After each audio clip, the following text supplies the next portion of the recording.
এবং অন্য ইসলামিক দলরা এটা আগের থেকে বলছে, এটা নতুন কিছু না, এটা তো ওদের আগের কথা।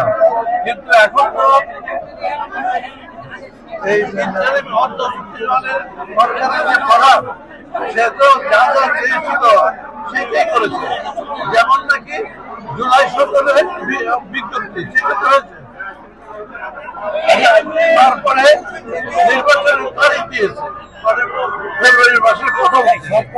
যাতে কোনো দিকে আমি দেখি না পাবলিক নির্বাচন চায়, আর কিছু চায় আমার তো মনে হয়। এবং তার মধ্যে যে গণভোট আসে ইলেকশনের ডে নির্বাচনের, তাতে কোন দিকে পাবলিক চাই হবে। স্যার, একজন উপদেষ্টা ধানমন্ডি এলাকা থেকে নির্বাচন করার জন্য ভোটার হয়েছে, এটা পত্রিকা দিন। এই বিষয়ে আপনার কি মন্তব্য? স্যার, আরেকটা বিষয়, শেখ হাসিনার রায় হলো 17 তারিখ। এখন মানবতা বিরোধী যে রায়টা হবে 17 তারিখ, এই রায়কে কেন্দ্র করে আরেক নাশকতা করার চেষ্টা করছে নিষিদ্ধ আওয়ামী লীগ। এই বিষয়টা রায়ের উপরে কোনো প্রভাব পড়বে কিনা? আর বিষয় শেখ হাসিনার বিরুদ্ধে যে রায় হবে 17 তারিখ, এই যে নাশকতা হচ্ছে, শুনেন, পৃথিবীর কোন দেশ আছে যে রাজনৈতিক বিভেদ থাকে না? পৃথিবীর কোন দেশ আছে?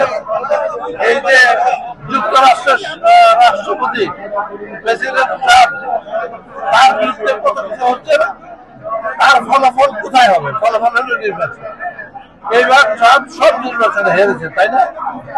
এখানে জনগণের রায় তো সব রায়, যে যেতে চায় জনগণ, তার জনগণের কিছু সবাই চান গিয়ে বলো যে আমরা এটা চাই, ওইটা চাই, জনগণ যা করতে চাই হবে।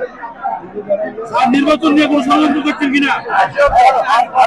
আমি মনে করি যে নির্বাচন আমাদের দলেরও একই কথা, নির্বাচন হবে। ধন্যবাদ। নির্বাচনের বিকল্প নাই। আপনাদের সকলকে ধন্যবাদ।